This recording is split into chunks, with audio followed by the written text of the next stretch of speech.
देश न्यूज में आपका स्वागत है। मैं हूं आपके साथ धर्मिष्ठा और आप देख रहे हैं हमारा खास कार्यक्रम शिक्षा का माफिया तंत्र।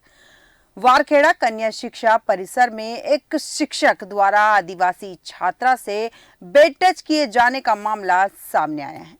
संभागीय स्तर के इस आवासीय परिसर में करीब 481 छात्राएं अध्ययनरत है। परिसर में सुरक्षा का कोई इंतजाम नहीं है, उल्टा रक्षक ही भक्षक बनने पर आमादा है। यहाँ पढ़ाने वाले एक माध्यमिक शिक्षक ने एक आदिवासी बच्ची के साथ बेड टच किया।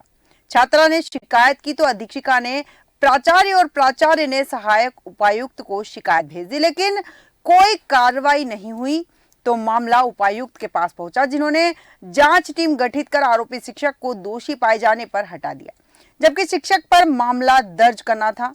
पावरखेड़ा कन्या शिक्षा परिसर में अध्ययनरत 10वीं कक्षा की छात्रा के साथ यहां पदस्थ माध्यमिक शिक्षक शिव बाबू मिश्रा ने छात्रा के साथ अभद्र व्यवहार किया।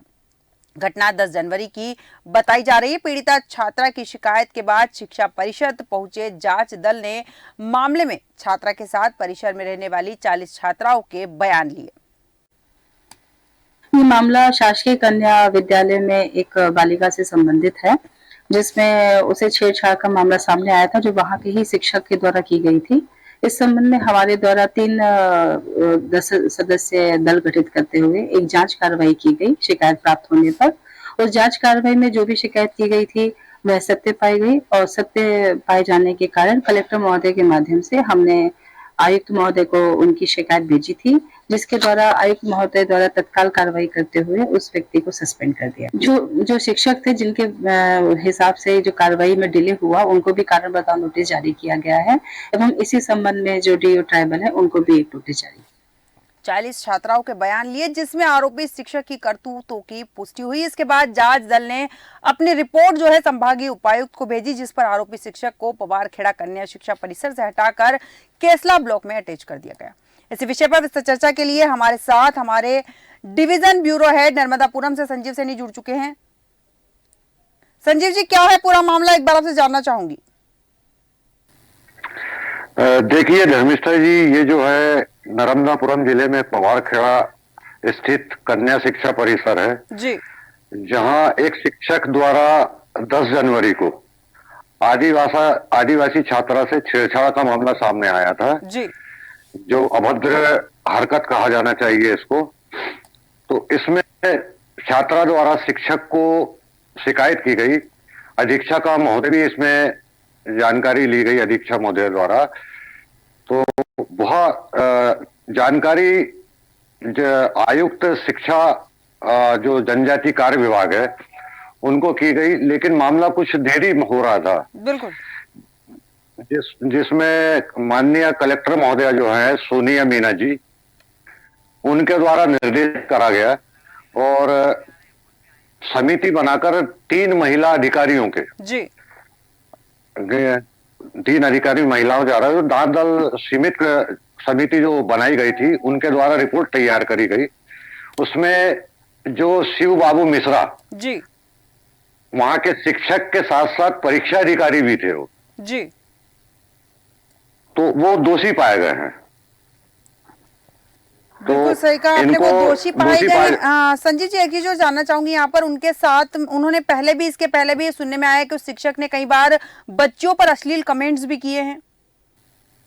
जी जी बिल्कुल, आप सही कह रहे हैं कि इस तरह के कि उनकी पूर्व में कुछ शिकायतें थी जी, लेकिन उन चीजों को दबाया जा रहा था, मामला सामने नहीं आ पाया था। लेकिन ये 10 जनवरी की जो घटना है जी, ये कुछ गंभीरता से लिया गया इस चीज को, क्योंकि इसकी एक ही छात्रा शिकार नहीं थी, कुछ अन्य छात्रा भी इसके शिकार हुई हैं। बिल्कुल बिल्कुल संजीव जी, सही कहा कि केवल एक छात्रा शिकार नहीं थी, अन्य छात्राएं भी शिकार होगी और हो सकता है कि वो डर के कारण कुछ बोल नहीं पाई। इस वक्त हमारे साथ शैलेंद्र सक्सेना सामाजिक कार्यकर्ता भी जुड़ चुके हैं। शैलेंद्र जी, देश न्यूज में आपका बहुत बहुत स्वागत है। बहुत धन्यवाद। शैलेंद्र जी, मैं जानना चाहूंगी, जिस तरह हम बात कर रहे हैं एक वारखेड़ा कन्या शिक्षा परिसर की, जहां एक शिक्षक ने आदिवासी छात्रा के साथ छेड़छाड़ की और मामले ने तूल पकड़ा, तब जाकर उस आरोपी शिक्षक को निलंबित किया, लेकिन उस पर कोई कानूनी कार्रवाई नहीं हुई अब तक। कायदे से इस तरह की जो कृत्य करते हैं, असामाजिक कृत्य करते हैं, उनके ऊपर तो कानूनी धारा लगनी चाहिए, उन्हें नौकरी से पूरी तरह से बर्खास्त करना चाहिए और साथ ही उन्हें कड़ी से कड़ी सजा मिलनी चाहिए। लेकिन यहाँ लगता है मात्र निलंबित कर कर खानापूर्ति की गई है। मैम, निलंबन कोई सजा नहीं है जी। और इस शिक्षक ने जो किया है उसे तो भगवान भी माफ नहीं करेगा जी। छात्रा आपकी बेटी का स्वरूप होती है। हम छात्राओं के रूप में अपने बच्चों का दर्शन करते हैं और ये हमारी बेटी होती है, हम इनको माँ जगदम्बा का प्रतीक मानते हैं। बिल्कुल। यदि किसी बेटी के साथ किसी शिक्षक ने ऐसी गलत आचरण किया है या उसको छेड़ा है या उसके साथ गलत व्यवहार किया है, ऐसे शिक्षक को फांसी पर चढ़ा देना चाहिए, केवल नौकरी से बर्खास्त नहीं किया जाना चाहिए। मैं भी सामाजिक कार्यकर्ता होने के साथ साथ शिक्षक हूँ और मैं अपनी सभी छात्राओं को अपनी बेटी जैसा मानता हूँ और सभी शिक्षक साथियों को भी ये प्रेरित करता हूँ कि ये हमारा भाग्य है, ईश्वर ने हमें बेटियों को पढ़ाने का अवसर दिया है, तो हम इन बेटियों में माँ सरस्वती का दर्शन करें और इन बेटियों के उज्जवल भविष्य का निर्माण करें। बिल्कुल बिल्कुल बिल्कुल। ऐसे शिक्षकों को मतलब मैं बहुत आक्रोशित हो रहा हूँ मनी मन में जी। इनको तत्काल प्रभाव से पूरी तरह से नौकरी से हटा देना चाहिए। बिल्कुल बिल्कुल सेलन जी, आपने सही कहा कि तत्काल प्रभाव से इन्हें हमेशा के लिए नौकरी से हटा देना चाहिए और साथ ही इन्हें किसी भी सरकारी नौकरी में कभी ना लगने के लिए भी ऐसा कोई नियम बनाना चाहिए। लेकिन यहाँ देखा जाता है अक्सर कि हम जिसे हमारे खास कार्यक्रम में अधिकतर ऐसे मामले उठाते हैं जहाँ बच्चियों के साथ अत्याचार हो रहा है या फिर स्कूल वाले उन्हें पीट रहे हैं, तो ये तो नॉर्मल चीज है। लेकिन शिक्षक जिसे हम भगवान का दर्जा देते हैं, अगर वही शिक्षक जो इस तरह की घटनाएं करेगा या हैवान बन जाएगा तो माता पिता बच्चों को स्कूल कैसे भेजेंगे? तो पहले ही अगर हम आदिवासी क्षेत्र की बात करें तो आदिवासी क्षेत्र में माता पिता बच्चों को पढ़ने के लिए नहीं भेजते हैं और जहां भेजते हैं रिस्क लेकर, उसमें ऐसे शिक्षक, इस तरह के शिक्षक अमानवीय कृत्य करते हैं तो बच्चों का भविष्य तो अधर में ही जा रहा है। बच्चे मनोवैज्ञानिक रूप से भी दबाव में आ जाते हैं, भयभीत रहते हैं और डर जाते हैं जी। और हम अपने बच्चों की बात करते हैं, विशेषकर बेटियों की बात करते हैं, तो इनको शुरुआत से ही स्कूल में गुड टच और बैड टच का शिक्षकों द्वारा, अच्छे शिक्षकों द्वारा बताया जाना चाहिए ताकि ऐसी स्थितियां ही निर्मित ना हो। बिल्कुल। वैसे बच्चे मन के सच्चे होते हैं, बच्चे बहुत अच्छे से समझते हैं कि कौन शिक्षक उनको बैड टच कर रहा, कौन शिक्षक उनको गुड टच कर रहा। हम बच्चों की पीठ पर हाथ रखते हैं, लेकिन बच्चों को पता है कि सर के द्वारा या मैडम के द्वारा हमारी पीठ पर जो हाथ रखा गया है वो किस दृष्टि से रखा गया है। और बच्चे यदि भयभीत हो जाएं किसी शिक्षक की इस प्रकार की गतिविधियों से तो उनका बचपन नष्ट हो जाता है, उनका बचपन समय से पहले ही मृत प्राय हो जाता है। बिल्कुल बिल्कुल सेलन जी, सही कहा है कि इस तरह की घटनाएं जब सामने आती है तो उन बच्चों का बचपन कहीं ना कहीं खत्म हो जाता है, उनका बचपना कहीं विलुप्त सा हो जाता है। संजीव सैनी जी, आपके पास आऊंगी, मैं आपसे जानना चाहती हूँ, जिस तरह से हमने बात करी कि उस शिक्षक की इसके पहले भी कई शिकायतें आई थी लेकिन अश्लील कमेंट करता था वो, लेकिन इस मामले ने तूल पकड़ा। उस बच्ची ने हिम्मत जुटाई, अपने माता पिता से शिकायत करी, उसके बाद से ये मामला संज्ञान में आया। अगर ये बच्ची शिकायत नहीं करती, आवाज नहीं उठाती, डर के बैठ जाती कि हमारा भविष्य खराब हो जाएगा, शिक्षक हमें फेल कर देंगे, इस तरह की विचारधारा मन में लाकर अगर वो खामोश बैठ जाती तो इस शिक्षक की हवस का और कितनी लड़कियां शिकार हो सकती थी? देखिए, माना जाए तो वो जो छात्रावास है वहां कई लड़कियां रहती है, एक नहीं, कम से कम ये मान के चलिए कि एक रूम में 15 से 20 छात्राएं हैं। बिल्कुल। और ये अधीक्षक के अधीन है सब। शिक्षक का आना जाना, संपर्क रहना, बिल्कुल, ये तो बना ही हुआ है एक शिक्षक के लिए तो। लेकिन ये शिक्षक द्वारा जो हरकत की गई है, इसको तो कोई भी व्यक्ति या कोई भी समाज इसको तो मानेगा नहीं, इस बात को तो गंभीरता से लेगा ही। बिल्कुल बिल्कुल सही कहा कि इस बात को गंभीरता से लेंगे। संजीव जी, एक चीज और यहाँ जानना चाहूंगी कि बच्चे के माता पिता का क्या रवैया है इस पूरे मामले में, क्योंकि निलंबित तो कर दिया गया शिक्षक को, लेकिन बच्चे के माता पिता निलंबित होने से संतुष्ट हो गए या उन्होंने उसको सजा दिलाने की कोई मांग की है? देखिए, फिलहाल तो अभी ऐसी कोई चीज नहीं है, लेकिन वो चाहते जरूर हैं कि इसमें जो अपराधी है, दोषी है, उसको सख्त से सख्त सजा मिले। बिल्कुल, क्योंकि वो एक विश्वास के साथ इस छात्रावास में अपने बच्चों को छोड़ते हैं। बिल्कुल, और उस विश्वास को ठेस पहुंची है कहीं ना कहीं उनको तो। बिल्कुल बिल्कुल संजीव जी, सही कहा आपने कि माता पिता चाहते तो हैं कि उसे कड़ी से कड़ी सजा मिले, लेकिन अब देखना दिलचस्प होगा कि उन्हें सजा मिलती है या नहीं। शैलेंद्र सक्सेना जी, आपके पास आऊंगी। यहाँ जिसे हम सजा की बात कर रहे हैं, आरोपी शिक्षक को इस तरह के कृत्य करने के लिए सजा मिलनी चाहिए, और वास्तविकता है कि छेड़छाड़ कर रहा है शिक्षक, कल को वो अपनी हवस का शिकार भी बना सकता था छात्रों को। यहाँ क्या लगता है, कानून व्यवस्था थोड़ी मजबूत होनी चाहिए, कड़ी से कड़ी सजा उस शिक्षक को मिलनी चाहिए, ताकि आगे कोई और, शिक्षक की बात नहीं करूंगी, या कोई भी इंसान इस तरह की घटनाएं या ऐसी वारदातों को जब अंजाम दे तो बच्चों के बारे में 10 बार सोचे। बड़े दुखी मन से कह रहा हूँ मैडम, हमारा कानून इतना लचर है कि ऐसे लोगों को वकील भी मिल जाते हैं, और वकील झूठी झूठी दलीलें देकर ऐसी बच्चियों पर मनोवैज्ञानिक दबाव बनाकर उस समय उनको मौन रहने पर मजबूर कर देते हैं। जब ऐसे आरोपियों के खिलाफ या ऐसे नीच लोगों के खिलाफ कोई भी बच्ची कार्यवाही करने का मन बनवाती है, और ऐसे लोगों का काला मुंह करके बीच सड़क पर जूतों की माला पहनाकर और पीछे से इनको जूते मारते हुए इनको जुलूस ले जाना चाहिए, और इनकी माता पिता और इनके भाई बहनों के सामने भी इनको बताना चाहिए कि आपके बेटे ने या आपके घर के इस युवक ने या इस टीचर ने ये कृत्य किया है। बिल्कुल, क्योंकि बेटियां देवी का रूप होती हैं। हम अपनी बेटियों पर ही गलत नजर रखेंगे, बेटियों के साथ गलत आचरण करेंगे, तो फिर हमें जीवित रहने का अधिकार नहीं है। बिल्कुल, हमारा देश जहाँ कहा गया है यत्र नार्यस्य पूज्यन्ते रमन्ते तत्र देवता, बिल्कुल ऐसी स्थिति वाले देश में इस प्रकार की कुत्सित विसंगति घोर एवं अक्षम्य अपराध है। इसको तो फांसी दे देना चाहिए।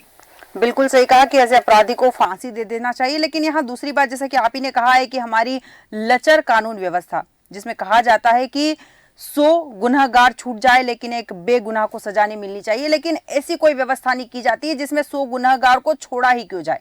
वैसी कोई कानून व्यवस्था आज तक नहीं बनी। हालांकि कहा जाता है कि मध्य प्रदेश पहला ऐसा राज्य है जिसने दुष्कर्म के मामले में आरोपियों को सजा का या फांसी का प्रावधान किया, लेकिन आज तक किसी भी दुष्कर्मी को फांसी नहीं दी गई है, और छेड़छाड़ की शुरुआत कहीं ना कहीं वहीं से होती है। शैलेंद्र सक्सेना जी, एक चीज और जानना चाहूंगी यहाँ पर कि जिम्मेदार जो अधिकारी है यहाँ वो भी लापरवाह नजर आ रहे हैं, क्योंकि इस तरह की घटना जब सामने आई है, ट्रेनिंग इनकी जब होती है, जब ट्रेनिंग दी जाती है इन्हें, या फिर जब इन्हें अपॉइंट किया जाता है नौकरी के लिए, तो क्या जांच पड़ताल नहीं की जाती? इनकी ट्रेनिंग की ये चीजें हिस्सा नहीं होती है कि बच्चों के साथ कैसा व्यवहार करना है?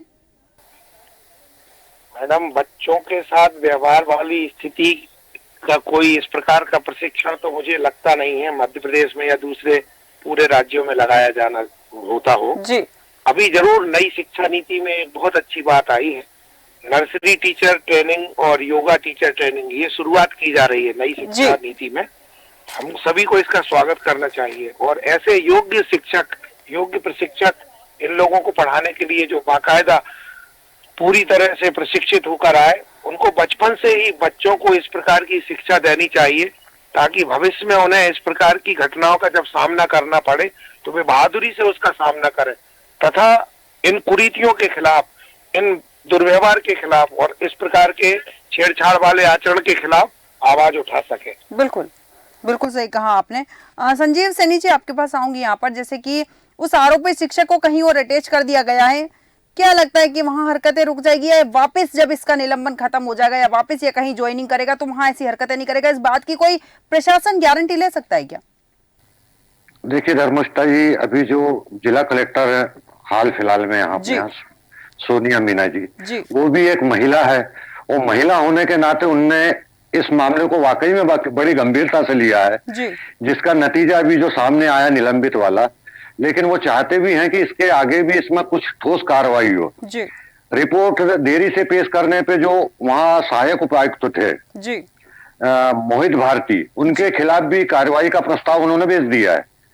तो यह देखते हो तो यही लगता है कि उन पर ठोस कार्रवाई की जाना चाहिए, तो और वो कर रहे हैं। बिल्कुल, बिल्कुल सही कहा कि ठोस कार्रवाई की जानी चाहिए, और वो कर रहे हैं। लेकिन एक चीज और समझ में आती है यहाँ पे कि जो आरोपित शिक्षक है उसे कहीं ना कहीं किसी ना किसी की तो से होगी, तभी वो इतना बेखौफ होकर, क्योंकि उस आदिवासी छात्रा जहाँ पढ़ती है, उस परिसर की जहाँ की हम बात करें, वहाँ 481 बच्चियां पढ़ती हैं, वो 481 बच्चियां खतरे में हैं अभी। देखिए, आप जो कह रहे हैं सही है, लेकिन ये क्या है, पूर्व से जो चलते आ रहा है, ये बात को यदि मामला पहले ही उजागर हुआ होता तो ये नौबत ही नहीं आती जी। तो इसमें कहीं ना कहीं उनके साथ साथ और लोग भी दोषी हैं। बिल्कुल, देखिए, उनपे भी कुछ एक्शन तो लिया जाना चाहिए। यदि पहले ही एक्शन लिया जाता तो आज ये बिल्कुल सामने ये मामला आता ही नहीं ना। बिल्कुल ये कदम वो कोई उठाने से भी डरा। बिल्कुल बिल्कुल संजीव जी, सही कहा आपने कि बहुत पहले इस मामले को उठा दिया जाना चाहिए था, ताकि कब से आरोपी को सजा हो जाती, और हो सकता है कि और जो नए मामले आए हैं वो नहीं आते। लेकिन बड़ा सवाल यहाँ ये है कि जब एक शिक्षक इस तरह की हरकत करता है तो बच्चियां डर जाती है, कई बार ये सोच के डर जाती है कि हमें फेल कर दिया जाएगा, कई बार ये सोच के डर जाती है कि माता पिता हमारी इस बात पर भरोसा करेंगे या नहीं। या फिर आदिवासी क्षेत्र की हम बात कर रहे हैं तो माता पिता से बच्चे खुलकर बहुत कम बात कर पाते हैं। आदिवासी क्षेत्र की या बहुत सारे ग्रामीण इलाकों में आज भी ऐसी परिस्थिति है जहां बच्चे खुलकर अपने माता पिता से बात नहीं कर सकते। तो ये चीजें बताने में बच्चे भी डरते हैं, क्योंकि कई बार उन्हें लगता है कि हो सकता है मम्मी पापा हमारी बातों को गलत समझ रहे हैं। इस डर के कारण भी कहीं ना कहीं इस तरह की गलतियां या इस तरह के अपराधों को अंजाम देने की मेहनत वो जो अपराधी रहते हैं वो कर लेते हैं। शैलेंद्र सक्सेना जी, आपके पास आऊंगी मैं। क्या लगता है, बच्चों के अंदर खौफ तो रहता है या खुल के वो माता पिता से अपनी समस्या शेयर नहीं कर पाते हैं? इसके लिए माता पिता को भी जागरूक होना पड़ेगा मैडम। बच्चे कहाँ पढ़ते हैं, कहाँ कोचिंग जाते हैं या किस छात्रावास में रहते हैं, समय समय पर बच्चों से उस वातावरण की रिपोर्ट लेते रहना चाहिए जहाँ पर बच्चे रह रहे हैं या पढ़ रहे हैं। बिल्कुल। अथवा जहाँ पर बच्चे कोचिंग या स्कूल में जाते हैं। और बच्चों से मित्रवत व्यवहार जरूरी है। अक्सर माता पिता भी कहीं ना कहीं मुझे दोषी नजर आते हैं, बच्चों से उनका कम्युनिकेशन गैप है। बिल्कुल। जब भी बच्चों से मिलते हैं या बेटे से या बेटी से, तो एक हिटलर शाही टाइप का कुछ माता पिता का व्यवहार रहता है, वो भी बच्चों को डरा कर रखते हैं। या कुछ माता पिता आदिवासी वर्ग में या अनुसूचित जाति जनजाति वर्ग में, चूंकि वे मजदूर पेशा होते हैं जी। तो वे खुद भी प्रवृत्ति में रहते हैं। तो ऐसे लोग अपने बच्चों को क्या शिक्षा दे पाएंगे, क्या उनके साथ कम्युनिकेशन कर पाएंगे जो खुद ही भी बिल्कुल दूसरी ऐसी अनैतिक गतिविधियों में लिप्त रहते हैं, वे बच्चों पर ध्यान नहीं दे पाते। आपको यह जानकर आश्चर्य होगा, मैंने एक सर्वे किया था आदिवासी वर्ग पर और अनुसूचित जाति जनजाति वर्ग पर, तो मोस्ट ऑफ द जो परसेंटेज है मैडम, वो बच्चों को केवल इसलिए भेजते हैं ताकि वहां पर मध्याह्न भोजन मिल जाए जी। उन्हें पढ़ाई लिखाई से मतलब नहीं है। या कई स्कूलों में ड्रेस दी जाती है। तो हमें इस प्रकार की मानसिकता से भी ऊपर उठना होगा और इसके लिए जागरूकता एकमात्र उपाय है। बिल्कुल बिल्कुल सही कहा कि जागरूकता एकमात्र उपाय है। एक चीज और अंतिम प्रतिक्रिया चाहूंगी आपकी शैलेंद्र जी, यहाँ पर आप शासन प्रशासन को क्या कहना चाहेंगे जो इस तरह की घटनाएं बंद हो जाए या बच्चों का भविष्य थोड़ा सुरक्षित हो जाए? ऐसे कौन से कदम उठाने चाहिए शासन प्रशासन को? शासन प्रशासन को मैडम बहुत प्रशिक्षित, बहुत ट्रेंड और बहुत उच्च चरित्र रखने वाले भाइयों का और बहनों का चयन करना चाहिए जो इस प्रकार की व्यवस्थाओं का संचालन कर सके। आप इसमें एनजीओ की मदद भी ले सकते हैं, कुछ अच्छे हम जैसे सामाजिक कार्यकर्ताओं की मदद भी ले सकते हैं। हम यहाँ विदिशा जिले में हैं, प्रशासन से कई बार एज ए काउंसलर हम लोगों को बुलाया भी जाता है जी। और जहाँ तक प्रयास होता हम लोग ऐसा कोशिश करते हैं कि कम से कम नौनिहालों पर, बच्चों पर मनोवैज्ञानिक रूप से अच्छा प्रभाव पड़े। ऐसा हमेशा के लिए कोशिश की जानी चाहिए। बिल्कुल और निश्चित रूप से जब हम अच्छी शिक्षा देंगे, अच्छे विचार बताएंगे, अच्छे लोगों के उद्बोधन कराएंगे, मोटिवेशनल स्पीच के माध्यम से अच्छे लोगों के उद्बोधन बच्चों के सामने कराए जाएंगे, तो बच्चों का उत्साह भी बढ़ेगा तथा उन्हें जब हम इस प्रकार के अनैतिक व्यवहार के बारे में, इस प्रकार के दुर्व्यवहार अथवा छेड़छाड़ के बारे में बताएंगे, गुड टच और बैड टच के बारे में बताएंगे, तो बच्चों में भी जागरूकता बढ़ेगी तथा बच्चे समझ सकते हैं, बच्चे समझ पाएंगे, बच्चे जान पाएंगे कि उनके शिक्षक की उसके प्रति भावना क्या है। बिल्कुल। और वह अच्छी भावनाओं में और दुर्व्यवहार की भावनाओं में अंतर करना सीख जाएगा। बिल्कुल। और जागरूकता का यही अच्छा और उत्तम परिणाम होता है। बिल्कुल। आपने बहुत अच्छे विषय पर हम लोगों से चर्चा की है जी। और मैं आपका बहुत आभारी भी हूँ। बहुत अच्छी विचारधारा के साथ आप बहुत अच्छे विषयों के साथ हम लोगों को मौका देते हैं जी। और निश्चित रूप से जागरूकता ही एकमात्र विकल्प है। हम सभी को इस बात को स्वीकार कर लेना चाहिए। बिल्कुल बिल्कुल शैलेंद्र सक्सेना जी, बिल्कुल सही कहा आपने कि जागरूकता ही एकमात्र उपाय है, क्योंकि माता पिता और बच्चे जब तक जागरूक नहीं होंगे और जब तक उचित मार्गदर्शन में शिक्षक नहीं आएंगे तब तक इस तरह की घटनाएं नहीं रुकेगी। संजीव सैनी जी और शैलेंद्र सक्सेना जी, आप दोनों का बहुत बहुत धन्यवाद हमारे साथ विस्तृत चर्चा में शामिल होने के लिए।